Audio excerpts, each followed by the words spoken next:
Tonight on CTV News, the signing of the interim alliance agreement for the rebuild of Christchurch's earthquake-damaged roads and sewerage systems, and the team that's helping protect roads and houses from rockfall. Welcome to CTV News, I'm Kenetta Knight. The signing of the alliance agreement for the rebuild of Christchurch's infrastructure took place this morning. I'm John Ombler from the Canterbury Earthquake Recovery Authority. I'd like to welcome both ministers, Minister Brownlee and Minister Joyce, and also the Mayor of Christchurch, Bob Parker, together with representatives of the organisations that are going to be working with us to do the recovery work, and that includes obviously staff from Christchurch City Council, the Recovery Authority itself, Fulton Hogan, Downers, Fletchers, McDowell and City Care. And really that's what this is about. It is about a whole bunch of people working together to repair the horizontal infrastructure.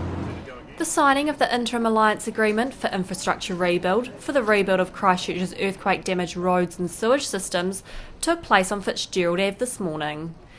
In attendance was Earthquake Recovery Minister Jerry Brownlee, Transport Minister Stephen Joyce, Christchurch Mayor Bob Parker and representatives of the 5 contractors involved in the alliance partnership, which are Fulton Hogan, Fletcher, Downer, McConnell Dowell and City Care. Last week, Mayor Bob Parker told CTV News about the alliance, which aims to get the job done quickly within budget. I want to acknowledge the staff of the Christchurch City Council and the key role that they have played in pulling together this contract. It was unanimously supported by Council just over a week ago. What the people of our city really want is they want to be able to get back to life as close to normal as quickly as possible. And what was important for us is that we had a contracting structure that could do that, but could also recognise that there are many things that we don't know. We don't know what's under the surface. What we do know is every time we lift up a manhole cover or dig a hole in the ground, we find stuff that we didn't expect to see. We've got a model that can be flexible, it can put the effort, the energy, the materials and the equipment where it needs to be put. Most important of all, it puts the people of Christchurch at the front of the queue. We want our city fixed. We want it fixed quickly. We want our water, our wastewater and our roads, our electricity and our lives back. And I think this is a contracting structure that can deliver that to us. Sarah and the Christchurch City Council will take responsibility for that consenting, and so there'll be a shortened timeline that will be developed by the 2 agencies to make sure that we get proper consenting, so there's no things being left unconsidered, but it will be a faster process because we want life back to normal here as quickly as possible. When we say as quickly as possible, remember that we're talking hundreds of kilometres of roads, hundreds of kilometres of sewer, wastewater, etc. So we would think that to get right out into the outer suburbs that aren't quite so damaged could be up to 5 years. But the sort of damage you see behind us, a key arterial road, we want that fixed as soon as possible, and this structure will allow that to happen. In the end, what we've got here is a mechanism that recognises we've got one heck of a big problem, we've just got to get on and fix it. Well, what it is basically, you get a set of contractors that come together. You have known costs, and that's one of the benefits of both the council and NZTA involvement. They've worked with these contracts before, they know the costs involved, and then you work through in a process where you actually basically design and build as you go, and so you don't end up saying, oh, this is how we're going to do it, and then you dig up the road and discover that it's actually quite different to what you assumed. So you're actually working on a design and construct model where everybody's working together and the costs are known on the way through. So it's quite a it's like a series of parallel processes rather than the sort of the way it's traditionally done, which is think about it, design it, consent it, construct it. It's everybody working in parallel. A landmark church in Sydenham has been reduced to a heap of rubble, and the Sydenham Heritage Trust now has plans for the site. We've got it fenced off for the very obvious reason that we don't want people to take the stone. The stone is heritage stone and very precious to us, and we want it there because we have plans for the use of some of it in the future. The dark stone in the church came from the now closed Horsell Quarry, while the lighter stone came from Oamaru. The Sydenham Heritage Trust are now looking at plans for a new building on the site. We're hopeful when we've got the insurance issues sorted out, just like everybody else in town, and then hopefully we'll have enough money to start, and we'll fundraise and raise the rest to possibly build some kind of community facility. We had got it to the stage of you could use it for meetings and special events, so we want to build some kind of a community facility using the stone as part of that on the facade. We have got a lovely stained glass window which was being restored, so we've still got that, and we've got the cross, the filigree cross, which was on the top. We had taken that down after the September earthquake. Coming up after the break, we look at a team saving Christchurch infrastructure from falling rocks.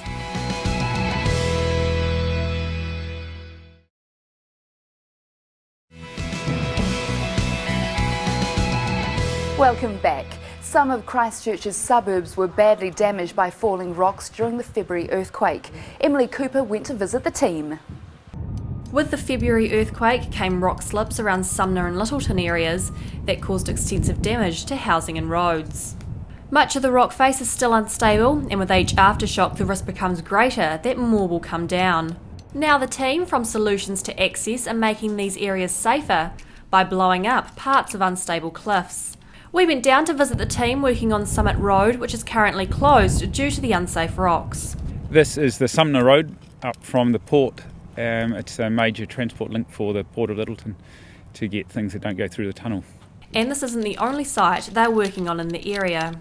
We're also working on Castle Rock, which has significant damage to it there. It's a real mess after this earthquake, and also above houses in Littleton and Bowen Vale Valley. These areas are threatened by rocks that could potentially come down on roads and houses. There's a significant number of rocks up here that are going to roll down on the road. During the earthquake in February, the road was closed with a number of rocks, a lot. It was full of rock. And there's still a lot of loose rock up here that needs to be brought down before it's safe. And with a job that includes rock climbing, four-wheel driving and blowing things up, Martin says he loves coming to work every day. Duck hunters throughout New Zealand are looking forward to this weekend. Brian Strong reports. It's time for the annual duck shooting season, and duck hunters will be wanting to get full bags. Added to the list this year is the Canada goose, a move welcomed by Canterbury farmers. Well, it's the semi-autos that are outselling everything else again this year. People like the softer recoil and the ability to fire more than one or two shots.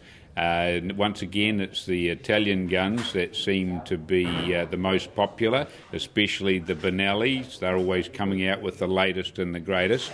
This year the Cordoba and the Super Sport have really grabbed hold, and they are by far the biggest selling guns for us, the Benelli range. Apart from the older shooters, there'll be younger shooters as well. It's quite exciting to see that there's a lot of young people coming through, guys that are choosing it as a sport for the very first time, so it's great. Camo gear is a must, and the guns are becoming more sophisticated every year. It's vital. It's really vital, and we all think we can get away with it until we see the guy on the other side of the pond with his big white hands and his big white face, and we realise that they're just big flags that turn the game away. The top prize has to go to the decoys. One of the advantages of the growth in the third world countries with their lower cost of production is that we're seeing a better and better product. In the old days, we used to just have Italian decoys, and they were very expensive to paint, and the Taiwanese and the Chinese came in and they did poor copies of those Italian decoys, so they were always second class. But now what's happened, the Chinese have got some really good painters and some really good designs, and we've got pretty decoys that do all sorts of things and are very realistic. We've got them with spinning wings and flashing tails and dipping bottoms and nodding heads and flocked heads. So they really are special, and we've seen an amazing increase in the number of people that are prepared to spend $300 on one duck because it does all these things. Coming up after the break, we take a look at some interviews from CTV City Life.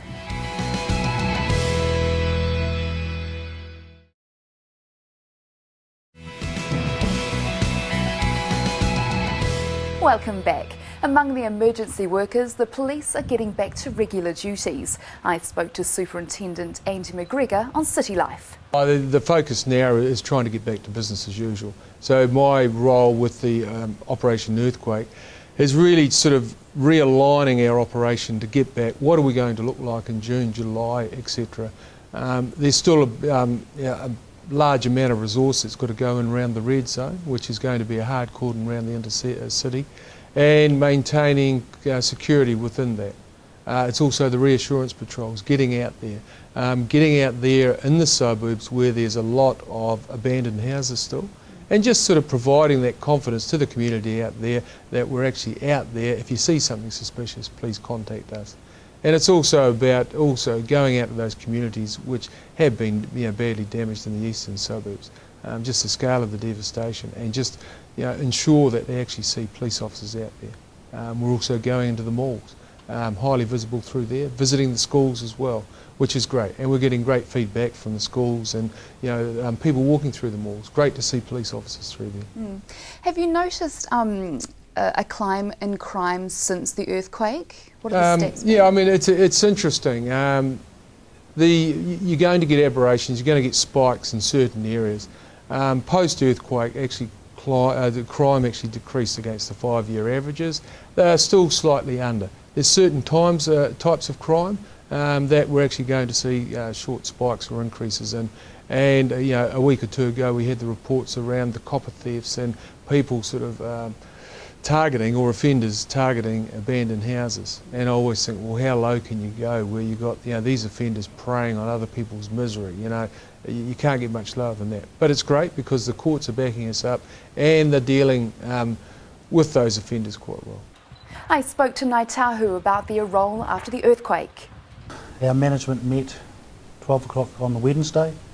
By 12:30 we had the 0800 Kaitahu number up and running, a call centre for our people to ring in. Wednesday afternoon we met with all the Māori service providers, Mata Waka, the Urban Māori Authority. Within 5 minutes we had an agreement that there's no me, there's no you, there's just us. That we work together, that we adopt a theme called Aroha Nui Ki Te Tangata, which meant that when we went out into the community, whoever we come up against, we dealt with, regardless of race. Okay, that's good. Now, who are you working with? We've worked with nearly all of the tribes of the country. During the earthquake of the first couple of weeks, you had Te Arawa, Tainui, Raukawa, Ngāti Whātua sent doctors and nurses down into the communities. Most of the tribes of the North Island came down and visited their people. We've had over $500,000 donated from the tribes to go towards the earthquake recovery. It has been an absolutely massive effort by iwi across the country, by Māori organisations. By day 3 we had over 100 wardens from all around the country, arrived in Christchurch, worked with the police, went door knocking, knocked on nearly 10,000 doors. We delivered over 1,500 food packages, water, blankets, clothing, whatever people asked, we would deliver. That's an amazing effort. Now, how was Ngāi Tahu affected by the February 22 earthquake? A number of our families have lost their homes. As a tribal entity, we were pretty lucky. None of our buildings have to be demolished. A number are damaged, of course, but they can be repaired. None of our lands had liquefaction. We were incredibly lucky. Okay. But we did lose 2 Ngāi Tahu members in the earthquake. Canterbury tourism was hit hard by the quake, but Tim Hunter believes it has a positive future. This has probably been one of the biggest events that tourism's ever had in this region. I mean, we saw in the last decade with SARS and with September 11, a tourism downturn, but it was always very brief, and we got back on our feet very quickly. This one is a bit different because the world has seen a very devastated image of Christchurch, and we're seeing that that's particularly having quite a negative effect in the Australian market. But internationally, our arrivals into Christchurch have been down 30% for the last 2 months, March and April, which is probably of no surprise considering the magnitude of what's happened. But it's having a huge impact in Christchurch itself, although that probably means that visitors to the South Island internationally are down 30%. But in the city, people are flying in, getting a car or a domestic flight and just going straight out again. So tourism in Christchurch is down about 70% in terms of international arrivals. And in the domestic market, we've seen a huge change in the complexion of visitors here. A lot of sporting grounds are not usable, so there's very little sport being played. There's no conference or conventions at the moment because we don't have facilities to host them. And the city, as accommodation, is sort of being filled up by people doing earthquake-related remediation work or welfare work rather than visitors. So it's a pretty sombre situation for people running a tourism business in Christchurch. So what is the greatest challenge of getting those visitors back? I think the most important thing is that we get our Australian market back. It is 70% of our leisure visitors in any one year. And I think it's reacted very badly to this earthquake. I don't think Australians understand earthquakes very well. They've seen 2 hits in Christchurch. They've seen what's happened in Japan. They're really concerned about aftershocks. So we've got a lot of work to do in Australia in terms of telling the real story about Christchurch. Some people have got this illusion that the city's, people are lying in ruins. That's not the case. The western side of the city's been largely unaffected. We actually have a huge number of tourism operators actually back in business. All the major ones except for the tram and the gondola are pretty much up and running, but they have no visitors at the moment, or very few. So getting that Australian market back is particularly important. That's CTV News. I'm Kenetta Knight.